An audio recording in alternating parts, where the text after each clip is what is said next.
नमस्कार प्यारे छात्रों, आपका स्वागत है एक बार फिर से आपके अपने YouTube चैनल रुद्र शिक्षण में। नरेशन की इस वीडियो लेक्चर में आज हम लोग बात करेंगे असर्टिव सेंटेंस को हम प्रत्यक्ष कथन से अप्रत्यक्ष कथन में कैसे बदलते हैं, इसमें कितने सारे रूल्स आते हैं और कौन से इसमें अपवाद हैं, कहाँ कहाँ पे हमें बड़ी ही सावधानी से प्रोनाउन चेंज करना होता है, टेंस परिवर्तन के पीछे का क्या रोल होता है। आइए समझते हैं बच्चों। इससे के जो पहले हमारी लेक्चर वीडियो थी नरेशन पर, मैंने उस वीडियो में आप लोगों को बताया था कि प्रत्यक्ष कथन में हम वक्ता के द्वारा कहे गए बातों को बिल्कुल हूबहू जैसे उसने बोला होता है उसी तरीके से हम उसको प्रस्तुत कर देते हैं, और अप्रत्यक्ष कथन की अवस्था में हम वक्ता के द्वारा कहे गए बातों को ज्यों का त्यों न प्रस्तुत करके बल्कि उसका भाव या सारांश अपने शब्दों में प्रस्तुत करते हैं। आइए एक बार फिर से हम इस चीज़ को समझते हैं। जैसे बच्चों यहाँ पे एक स्ट्रक्चर दिया हुआ है, Ram said to Shreya I will call you tomorrow.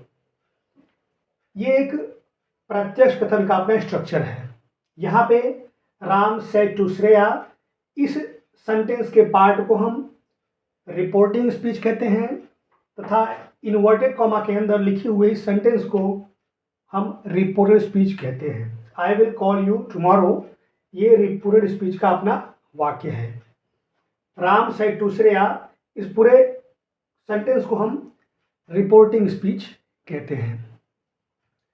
बच्चों मैंने बताया था कि इसमें जो राम है वो बोल रहा है और श्रेया सुन रही है, इसीलिए हम राम को वक्ता स्पीकर, श्रेया को श्रोता लिसनर भी कह सकते हैं। आई विल कॉल यू टुमारो, ये जो सेंटेंस है ये राम ने बोला हुआ है, इसको हमने इन्वर्टेड कॉमा के अंदर लिखा हुआ है। अब नरेशन को जब भी हम प्रत्यक्ष कथन को अप्रत्यक्ष कथन में बदलते हैं तो हमारा जो सबसे पहला कंसर्न होता है वो ये होता है कि जो इन्वर्टेड कॉमा हमारा सेंटेंस है, अर्थात जो रिपोर्टेड स्पीच का हमारा वाक्य है, सबसे पहले हम उसके नेचर को देखते हैं। आई विल कॉल यू टुमारो, बच्चों जो सेंटेंस है ये एक असर्टिव सेंटेंस है। इस वाक्य से किसी कार्य अथवा घटना के घटित होने की जानकारी हमको मिल रही है। इससे पहले मैंने सेंटेंस टाइप की वीडियो में ये बात बताया हुआ है आप लोगों को कि जिन वाक्यों से किसी कार्य अथवा घटना के घटित होने अथवा न होने की जानकारी मिलती है, ऐसे वाक्यों को हम असर्टिव सेंटेंस कहते हैं।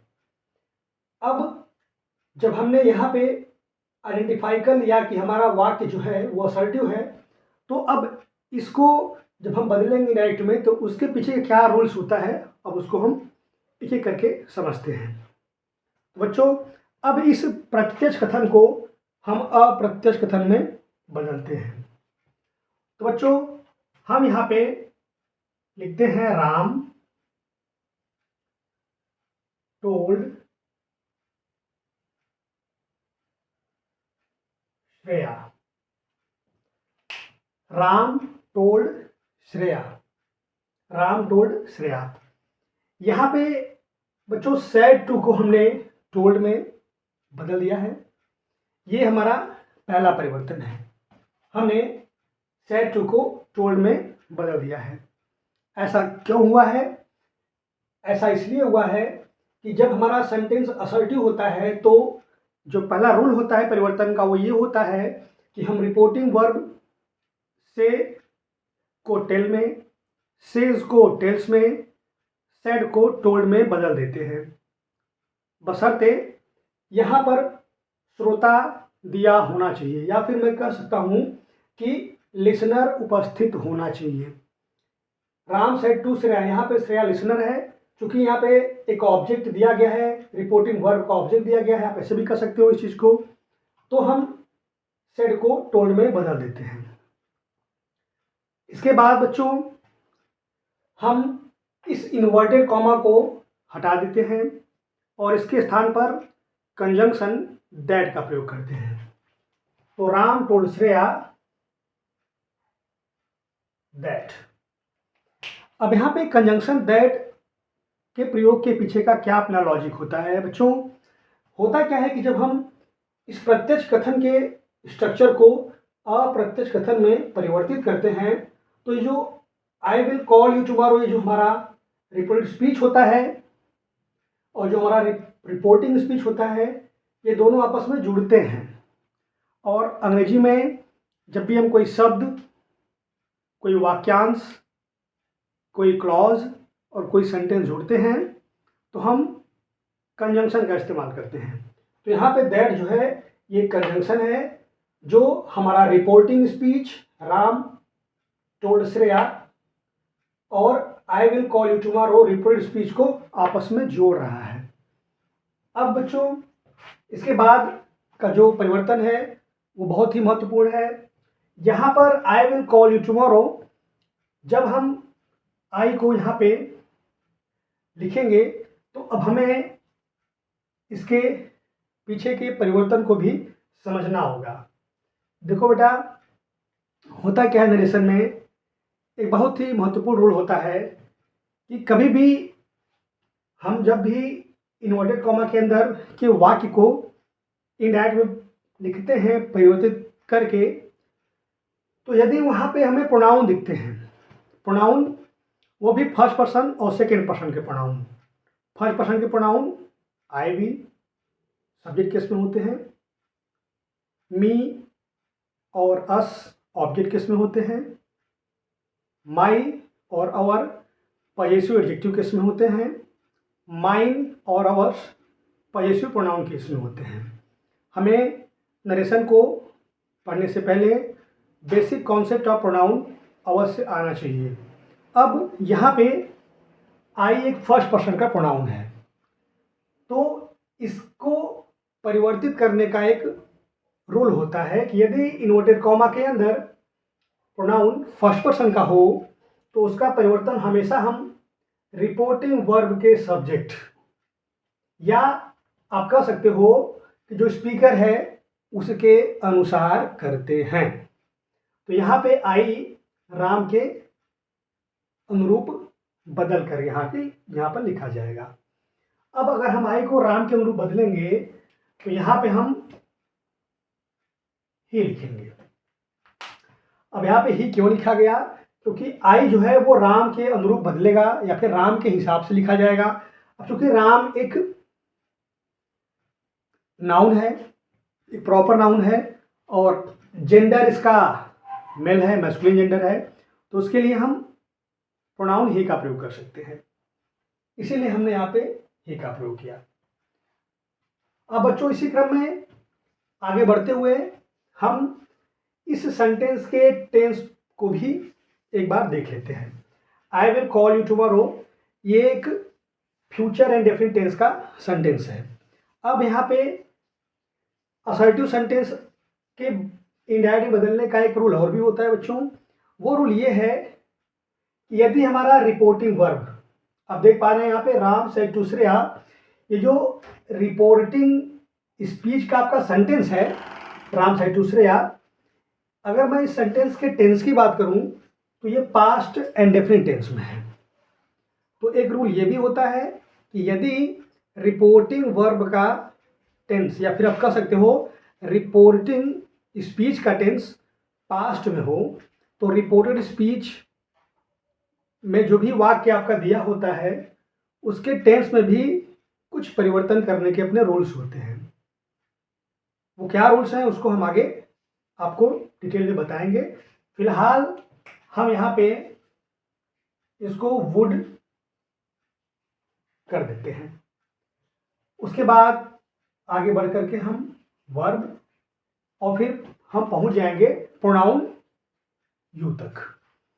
क्योंकि यू भी एक प्रोनाउन है और ये प्रोनाउन सेकेंड पर्सन का है और इसका केस ऑब्जेक्ट है। ये बात बहुत ही महत्वपूर्ण है कि हमें प्रोनाउन क्या होता है और प्रोनाउन के प्रकार क्या हैं मुख्य रूप से पर्सनल प्रोनाउन जो हमारा होता है उसके बारे में हमें अच्छे से पता होना चाहिए, क्योंकि प्रोनाउन परिवर्तन का जो ये पार्ट है नरेशन का, ये बहुत ही अहम है। ज़्यादातर हमारे मिस्टेक्स जो हैं वो प्रोनाउन चेंज में ही होते हैं। तो यू हमारा सेकेंड पर्सन का प्रोनाउन है तथा ये इस सेंटेंस में आई विल कॉल यू टुमारो में एक ऑब्जेक्ट है। तो रूल ये होता है कि अगर हमारा प्रोनाउन सेकेंड पर्सन का हो तो इसका परिवर्तन हमेशा हम रिपोर्टिंग वर्ब के ऑब्जेक्ट या फिर आप कह सकते हो लिसनर, श्रोता के अनुसार होता है। तो हम यू को श्रेया के अनुसार बदलेंगे। अब कभी भी जब हम प्रोनाउन को बदलते हैं तो हम दो चीज़ों पे फोकस करते हैं। एक तो प्रोनाउन का पर्सन क्या है और उसका फंक्शन क्या है। पर्सन देखा हमने, ये सेकेंड पर्सन प्रोनाउन है, और अगर इसके फंक्शन की बात की जाए तो ये एक ऑब्जेक्ट है। अब प्रोनाउन यू आपका बदलेगा श्रेया से। तो श्रेया चूंकि एक नाउन है और जेंडर फेमिनिन जेंडर है तो उसके लिए सब्जेक्ट केस सी होगा, लेकिन चूंकि हमारा यहाँ पे जो यू है वो ऑब्जेक्ट केस में है तो हमें यू को श्रेया के ऑब्जेक्ट केस से बदलना होगा जो कि हर होगा।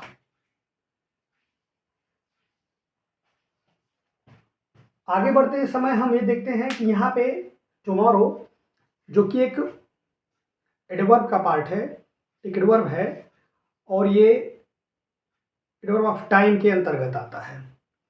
यहाँ पे जो एडवर्ब ऑफ टाइम होते हैं उनमें भी कुछ परिवर्तन किए जाते हैं। यहाँ पे जो टुमारो का परिवर्तन है वो है द नेक्स्ट डे।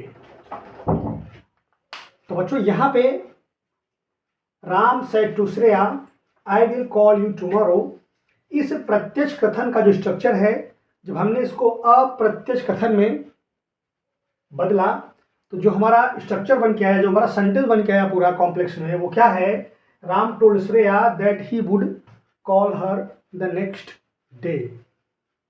स्पष्ट रूप से आप यहाँ समझ पा रहे होंगे कि बहुत सारे परिवर्तन किए गए हैं। प्रत्यक्ष कथन में जो चीज़ें लिखी गई थी, अप्रत्यक्ष कथन में वो सभी चीज़ें सेम नहीं हैं। मुख्य रूप से हमने देखा रिपोर्टिंग वर्ब जो हमारा था वो बदल गया है। एक कंजंक्शन का हमने इस्तेमाल किया रिपोर्टिंग स्पीच और रिपोर्टेड स्पीच के बीच में। यहाँ पे जो प्रोनाउन थे आई और यू ये भी बदल गए तथा टुमारो जो कि एक एडवर्ब है उसमें भी परिवर्तन हो गया। बच्चों पिछली कक्षा में मैंने बताया था यही परिवर्तन हमें डिटेल में पढ़ने होते हैं, यही परिवर्तन हमें डिटेल में पढ़ने होते हैं।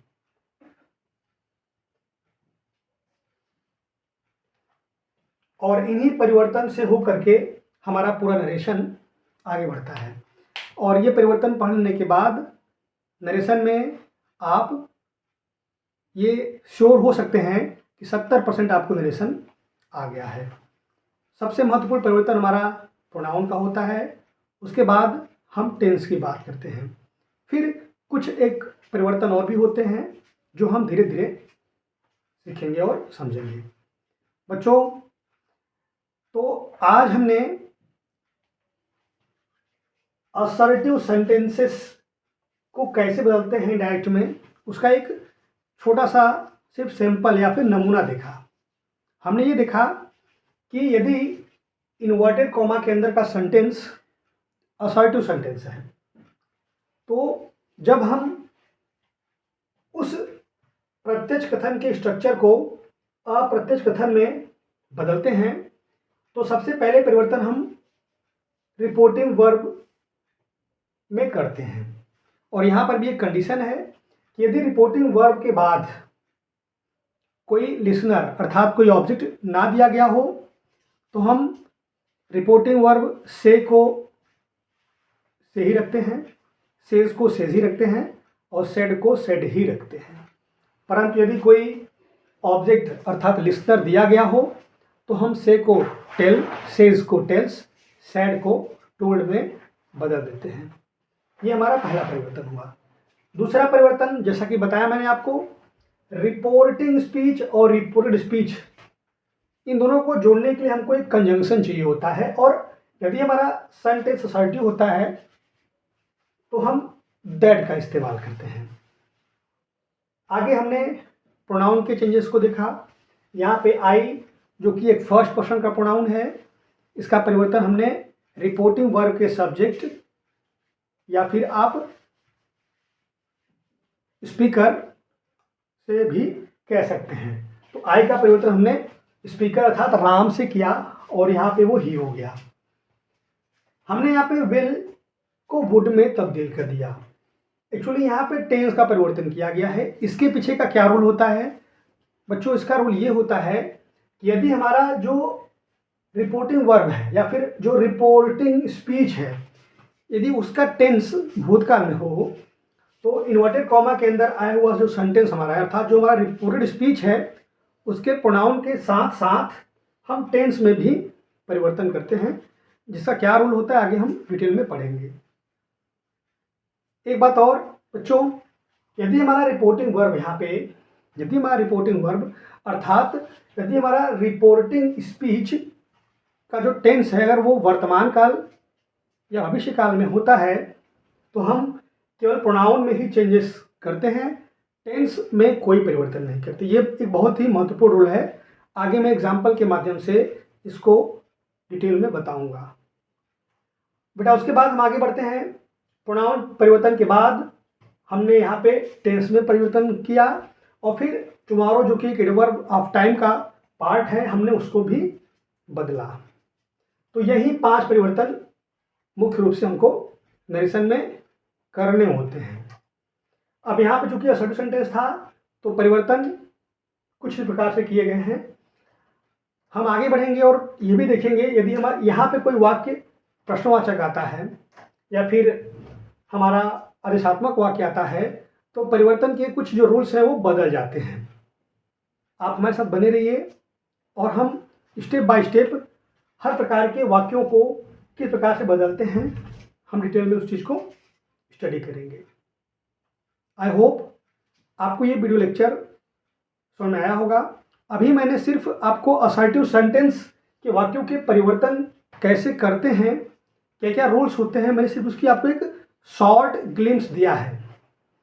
जैसे कैसे आगे बढ़ेंगी हम डिटेल में एक नियम को डिस्कस करेंगे, जैसे कि टोल्ड का परिवर्तन किस लिए हुआ, क्यों किया गया, दैट क्यों आया है, यहाँ पे आई ही कैसे हो गया, यू हर कैसे हो गया, विल का वुड कैसे हो गया और टुमारो का द नेक्स्ट डे कैसे हो गया।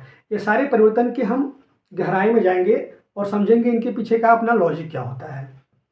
फिलहाल ये वीडियो सिर्फ एक शॉर्ट व्यू था आपको ये समझाने के लिए कि जो भी यहाँ परिवर्तन किए गए हैं इनके पीछे के जो परतें हैं, इनके पीछे के जो लॉजिक हैं वो काफ़ी गहरे तक हैं। तो अभी आप लोग सिर्फ इतना समझिएगा कि हम जब भी नरेशन को पढ़ते हैं और टेंसेस को बदलते हैं, सेंटेंस चेंज करते हैं इंडायरेक्ट में, तो परिवर्तन किस किस तरीके से होता है और कहाँ कहाँ पे होता है और कितने प्रकार का होता है। फिलहाल हमने 5 परिवर्तन देखे हैं और मैं आशा करता हूँ कि आप लोग इस वीडियो लेक्चर को अपने उन दोस्तों मित्रों तक जरूर पहुँचाएंगे जो अभी तक नरेशन को लेकर के कन्फ्यूज़न में है और उन्हें अभी भी जो डेप्थ है, जो कॉन्सेप्ट है नरेशन का, वो समझ में नहीं आया है। धन्यवाद। इसी तरह हमारे साथ बने रहिए, फिर मिलते हैं।